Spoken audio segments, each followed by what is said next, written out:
Vamos a conversar hoy día sobre el cáncer cervicuterino, sobre el famoso virus del papiloma humano. Lo vamos a hacer con una experta aquí en SoWise.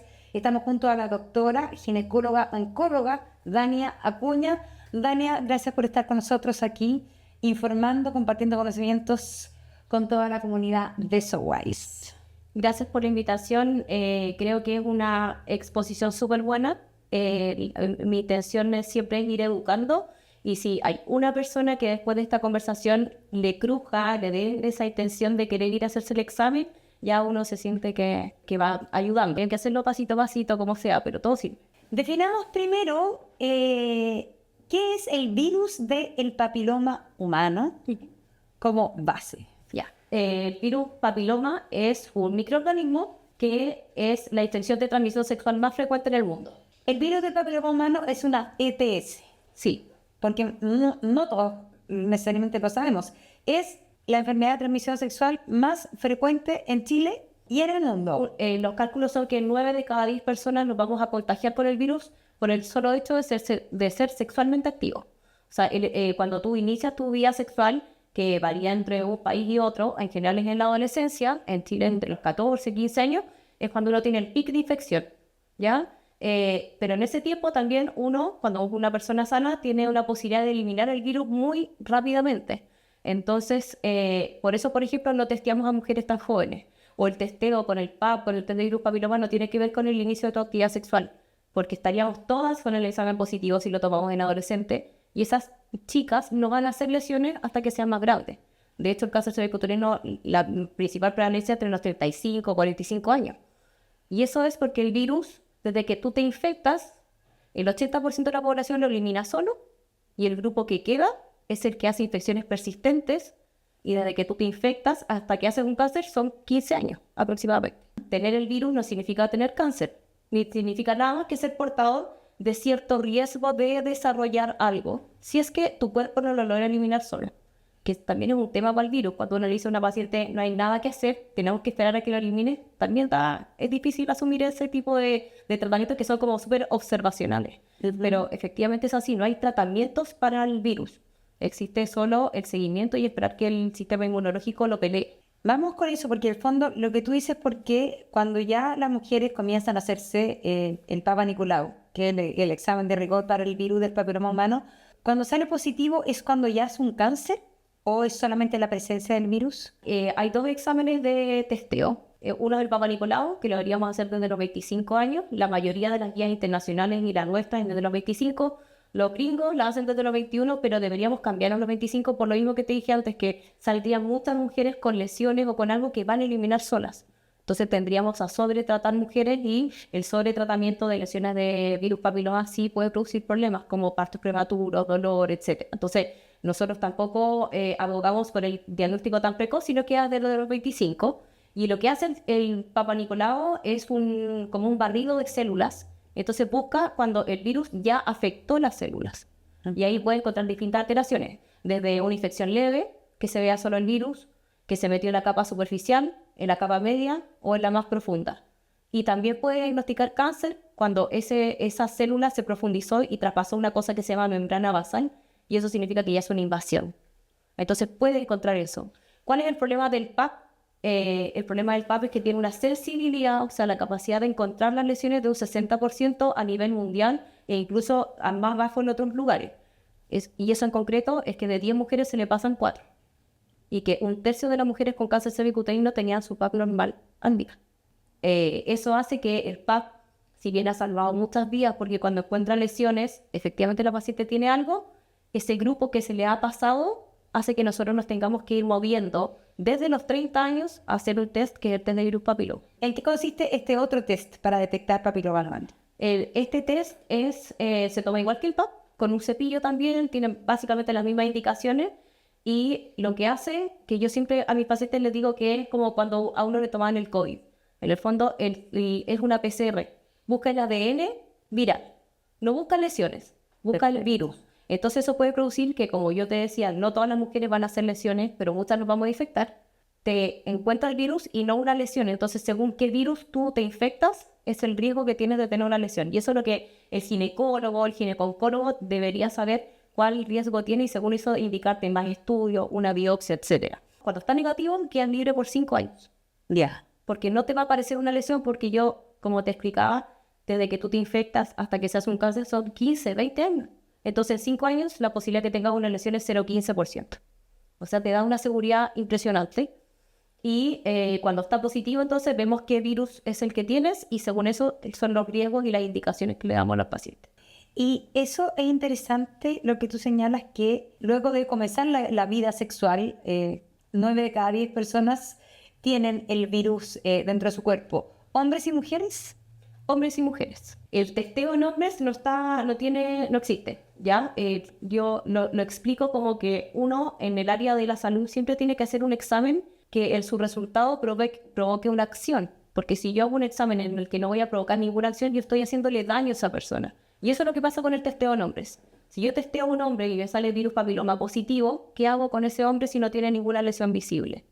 No hay nada que hacer, porque no existe tratamiento para el virus. Entonces, el hombre no se testea. El hombre en general es portador, es asintomático, lo transmite, las mujeres también lo transmiten, mujeres que tienen sexo con mujeres también transmiten el virus papiloma, pero los hombres no se testean. ¿Qué pasa con ¿Y el nosotros? cáncer de pene tiene por causa el virus del papiloma? Sí.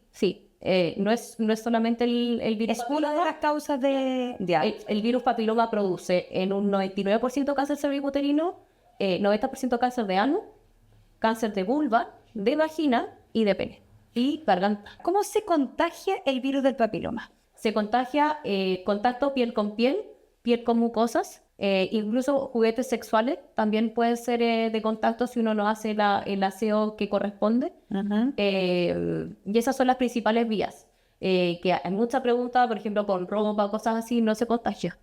En los baños preguntan, también no se contagia así. La vía de transmisión es sexual. Si se detecta entonces la presencia de virus de papiloma humano, en el caso, por ejemplo, de una mujer, pero también de un hombre, ¿cuáles son las recomendaciones médicas? ¿Qué es lo que debe hacer tanto para prevenir la aparición de un cáncer y cuáles son otro tipo de prevenciones que tienen que tomar? Si tiene un virus de alto riesgo, y hicimos el estudio y no tiene nada, la indicación es control en 1 año. Porque tenemos que darle al cuerpo tiempo para que elimine el virus. Entonces, la verdad es que controlarlo a los 6 meses, probablemente sale positivo, va a generar más angustia y eso... Claramente el poder de la mente es súper importante en nuestra inmunidad, así que controlen 1 año más, esas son las normas internacionales. Si la paciente puede vacunarse, si su pareja puede vacunarse. Y las otras indicaciones son, por ejemplo, suspender tabaco. Eso sí está estudiado, el tabaco aumenta la persistencia del virus, prevenir infecciones de transmisión sexual como las que habíamos hablado, clamidia, tricomona, todo eso que produce erosiones en la vagina y en el cuello del útero, puede hacer que el virus se permanezca también. Actividad física, alimentación rica en antioxidantes, dieta antiinflamatoria, obviamente cosas no ultraprocesadas. Eso tiene poca evidencia, pero uno sabe que sirve para muchas cosas, entonces la verdad es que uno siempre tiene que promover la vida sana y la alimentación sana. Y algo que yo siempre me río cuando le dejo la indicación, que es como bajar niveles de estrés. Pero efectivamente las mujeres que están muy estresadas sí van a tener persistencia, es como cuando uno dice, me resfrié 10 veces este año. Y claramente el poder de la mente es muy poderoso. ¿Y qué pasa con la actividad sexual cuando una persona sí se le detecta presencia del virus del papiloma humano? Si es que está la actividad sexual, yo indico que si tiene una pareja estable varios años, probablemente los dos ya son portadores hace tiempo, quizás el hombre lo elimine, como no tenemos testeo, les doy la posibilidad que usen preservativo si ellos quieren usar el preservativo o si es una práctica habitual, por ejemplo, para prevención de embarazo. Pero si no, en general lo dejo a decisión personal y en lo personal creo que puede generar un estrés en una relación sexual que ha sido habitualmente sin preservativo, a agregar preservativo. Así que lo conversamos en el fondo. Y como el preservativo igual protege en un 50%, si uno tiene relación estable, lo dejo muy a criterio de ellos. Nada que empeore o dificulte o estrese una vida sexual placentera de pareja, que tiene mucho que ver con eso. Quizás justo se va a poner preservativo. Oye, acuérdate preservativo porque tenemos VPH. Como que nadie se estimula en una relación sexual hablando de eso o pensando que te estás protegiendo por eso. Y si las personas tienen múltiples parejas, varias parejas, no tienen una pareja estable, siempre preservativo no solo por el VPH, sino por las otras ITS. ¿Por qué existe tanto estigma respecto al virus del papiloma humano y a las mujeres que tienen el virus? Siempre se las mira como promiscuas, muchas veces esconden que lo tienen porque les da vergüenza, porque es muy mal mirado. ¿De dónde viene eso? Siendo que además... quienes lo portan son hombres y mujeres. Esa es una muy buena pregunta y tiene que ver con que nosotros no hemos hecho educación respecto al virus papiloma. Efectivamente, como dijimos desde el comienzo, si 9 de cada 10 personas somos todos, y eso incluye hombres y mujeres. La mujer es la que lo pasa peor con el virus y hace cáncer cervicuterino, y por eso también estamos más estigmatizadas. Y dentro de los factores de riesgo sí está el tener múltiple en pareja por el contacto, la exposición al virus, básicamente. Pero creo que el estigma está en el desconocimiento, en que no estamos informando, no estamos educando. Las mujeres no saben por qué se hacen el PAP, sino que se lo hacen, ¿no va? Cuesta mucho hablar, creo que tiene que ver también con la historia de nuestro país, también un tema tabú de muchos años. ¿Cuánto nos costó hablar de VIH, por ejemplo, en la televisión? Que por mucho tiempo, quizás ahora no tanto, pero la televisión era una forma de comunicación súper valorada por las personas. Cuando teníamos solo tele, no teníamos otras formas de informarnos. Y, por ejemplo, hablar de condón, preservativo en la tele también. Entonces, creo que todo el tema sexual, y como esto es una vía de contagio sexual, se habla poco, y el desconocimiento hace que hablemos menos.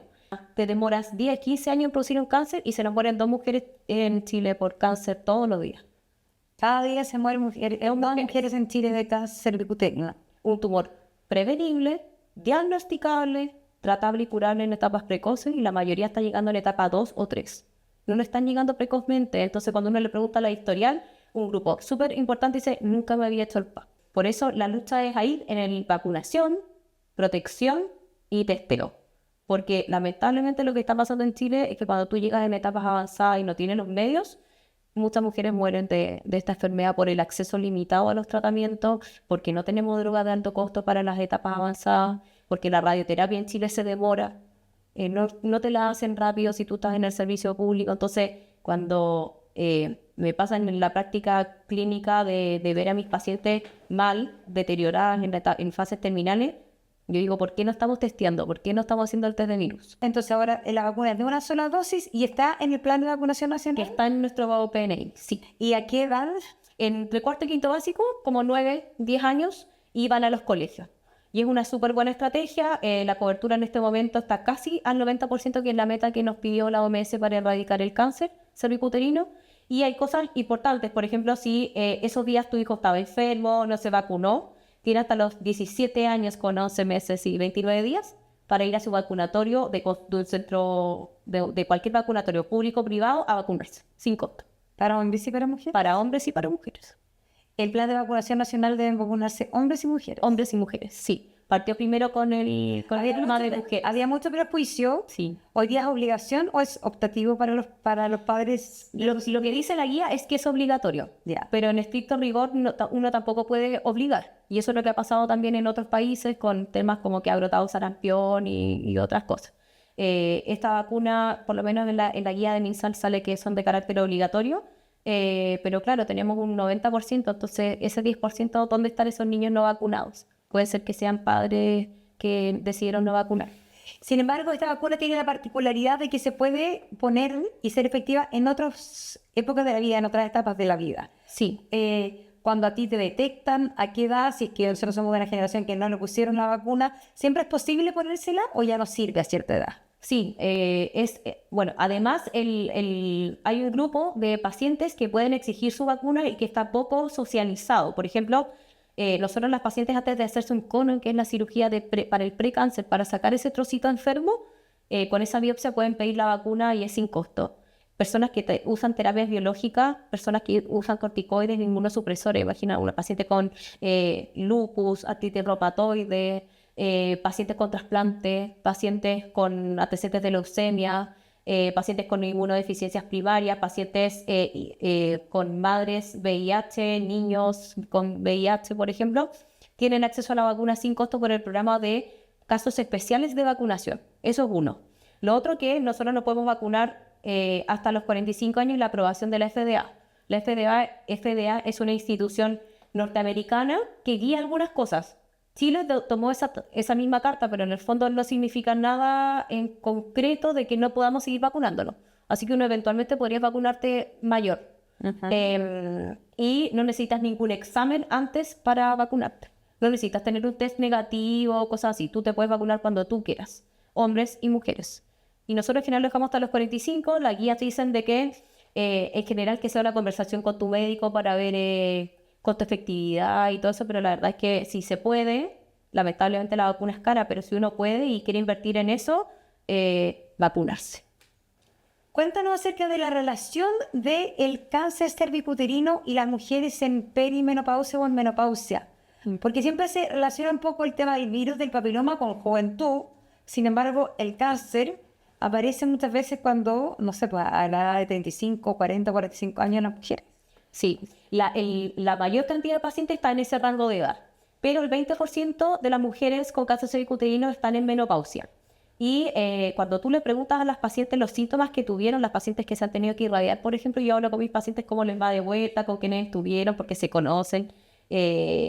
Entonces les pregunto y hay un grupo, por ejemplo, que dice, yo tenía un sangrado irregular, pero me dijeron que esto era por la menopausia. Y el sangrado irregular era porque tenían un tumor.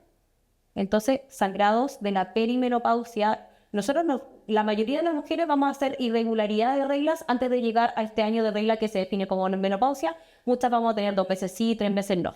El diagnóstico de que estamos en perimenopausia se hace con el examen físico, con los exámenes de laboratorio y mirar el cuello del útero y que tu paciente tenga un examen de testeo negativo. Porque puede ser una forma de manifestación de cáncer cervicuterino y es muy habitual. Esa es una forma que se confunde y se minimiza, así que hay pacientes que dicen, yo fui 3 veces al control con el doctor, pero no me examinó porque yo siempre sangraba. Entonces es un círculo vicioso, no es que ella no consultó, porque aparte la mujer con cáncer cervicuterino se culpa de que lo tiene. Entonces me dice, Porque hay un estigma social el tema del cáncer cervicuterino. Por ejemplo, una paciente me dijo, no, es que yo tengo cáncer ahora porque esto es mi culpa, porque yo nunca me fui a testear. Y yo le dije, ¿y alguien te explicó por qué era importante testearte? Porque el Estado tiene que educarte de que es importante testearte. ¿Cómo voy a entender solo de que era importante? ¿Tú sabías que era importante? No, es que de verdad no sabes. Entonces no es culpa, no hay culpas. O sea, ya es suficiente tener un cáncer para encima de culparte de esto. Ajá. Sino que son cosas que el Estado nos tiene que educar a los niños, los manda al colegio. Nosotros también nos tiene que educar en salud. Si nosotros queremos prevenir cánceres, que tenemos las opciones, es educando. Entonces, eso es súper importante. Y en menopausia pasa esto, en que sabemos poco y que se normaliza, así que yo, por ejemplo, para cuando una paciente va a verme y está sangrando, yo la examino igual. Que la paciente también dice, pucha, pero que lata, doctora. No, a mí no me da lata, estoy acostumbrada a esto, pero examinar, miren el cuello del útero. Eso es lo primero. Y después vamos descartando la minimización de la sintomatología en la mujer. Por ejemplo, la mujer se demora mucho tiempo más en diagnosticar una angina por un problema cardíaco que un hombre. Y antes de eso se le diagnostican, se manda al psicólogo y se indican ansiolíticos antes del electrocardiograma. Y eso está súper estudiado. Al tiro electrocardiograma y ahora al psicólogo primero. Sí. Y eso pasa en un montón de cosas. Por ejemplo, los diagnósticos de fibromialgia. ¿Cuántas mujeres en perimenopausia están con fibromialgia? Y los dolores articulares no son por eso, sino que son por la perimenopausia y menopausia. La perimenopausia y menopausia dan dolores articulares, dan cansancio, da cambios de ánimo, súper parecido a la fibromialgia. Entonces, ¿por qué pensamos eso? Tengo una paciente que también hizo una menopausia precoz y en ese periodo le dijeron que era bipolar. Oye, ¿y tu psiquiatra te pidió hormona? No. Y pues quizás era eso y la tiene medicada por bipolaridad. Entonces, bueno, era un paciente sin pelea, que decirlo. Entonces, volviendo a lo de la menopausia, de que le creamos a las mujeres que examinemos antes de diagnosticar o decir de que está en una situación así. Y lo otro que pasa es que nosotras cuando perdemos el estrógeno, también se pierde el estrógeno del cuello del útero y de la vagina. Y eso produce el síndrome genitourinario de la menopausia.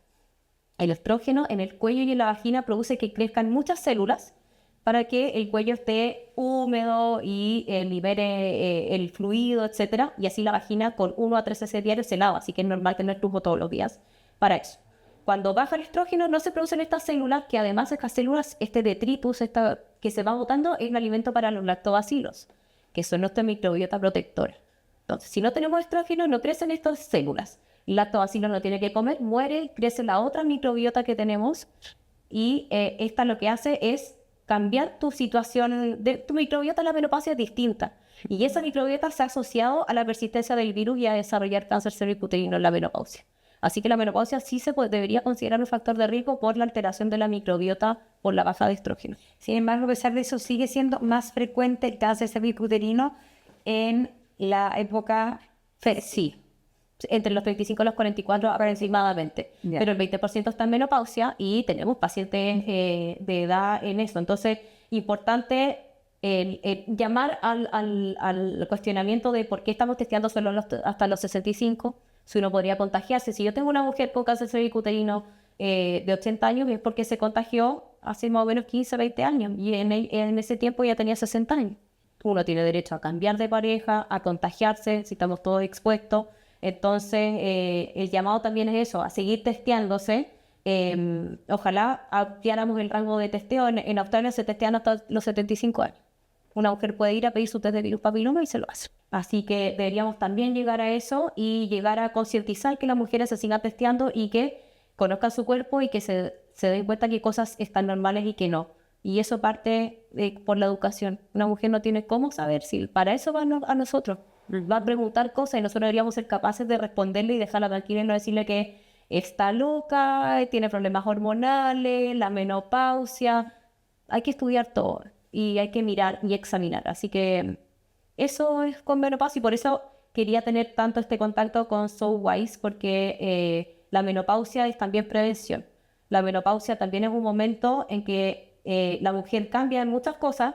Los niños son más grandes, a veces son los términos de las relaciones de pareja, porque a veces hay muchas parejas que quedan solo en crianza y después dicen, bueno, cada uno por su tema. Mujeres que empiezan su emprendimiento, las mujeres, sobre todo en Chile, somos tan multifacéticas, cuidamos a nuestros papás, hacemos emprendimiento, nos cambiamos de pega, y la menopausia es un momento que no debe ser un declive, tiene que ser un renacer, y ese renacer solo se puede hacer cuando uno está sano, y eso tiene que ver con prevención también de cáncer de mama, cáncer cervicuterino, de ovario, endometrio, de fijarnos en eso también y conocerlo.